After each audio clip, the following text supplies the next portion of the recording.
હાય, કેમ છો બધા? સ્વાગત છે તમારું મારી ચેનલ કોમલ વ્યાસ કિચનમાં. તો આજે આપણે બનાવીશું મારી દીકરીના ફેવરેટ ચીઝ બોલ્સ. બાફેલા બટેટા 5 નંગ આવી ખમણીની મદદથી છીણી લેવા.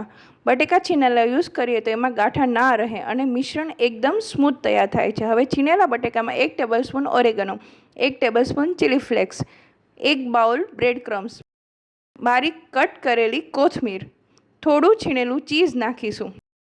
હવે મિશ્રણને એકદમ સરસ રીતે મિક્સ કરી લઈએ.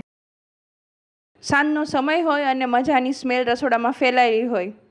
મિશ્રણ મિક્સ થઈ જાય પછી એમાં થોડુંક સ્વાદ પ્રમાણે મીઠું નાખીશું, થોડોક મરી પાવડર નાખીશું. ફરીથી મિશ્રણને મિક્સ કરી લઈએ. બટાકાનું મિશ્રણ તૈયાર છે, એ પણ કોઈ પણ ગાંઠા વગર. હથેળીમાં તેલ લગાવી નાના એવા બોલ્સ જેવા શેપ કરી લઈએ. આ ચીઝ બોલ બાળકો તથા મોટા બંનેને ખૂબ જ ભાવે છે. થોડુંક ફ્લેટ કરી વચ્ચે આવો હોલ જેવું બનાવી લઈએ. એ હોલમાં એક ચીઝનો ક્યુબ મૂકી દઈએ. પછી તેને સરખી રીતે બધી બાજુથી બાઇન્ડ કરી લઈએ.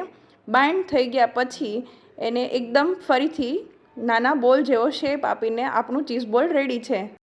હવે આપણે 1 બાઉલ જેટલી ચોખાના લોટની અને મેંદાની સ્લરી બનાવીશું. 1 નાની વાટકી ચોખાનો લોટ, 1 નાની વાટકી મેંદો, એકદમ પાતળું થાય એવી સ્લરી બનાવી લેવાની છે. જરૂર અનુસાર પાણી ઉમેરી એકદમ મિક્સ કરી આવી કન્સિસ્ટન્સી રાખવાની છે. હવે 1 બાઉલમાં બ્રેડ ક્રમ્સ અને 1 બાઉલમાં સ્લરીમાં ડીપ કરી બ્રેડ ક્રમ્સમાં આવી રીતે સરસ રગદોળી બધી બાજુથી કોટ થઈ જાય એવી રીતે ચીઝ બોલ્સ તૈયાર કરી લેવાના છે. પછી એક કડાઈમાં તેલ લઈ તેલ ગરમ થાય એટલે એમાં ચીઝ બોલ્સ એકદમ ગોલ્ડન બ્રાઉન તૈયાર થાય ત્યાં સુધી તળવાના.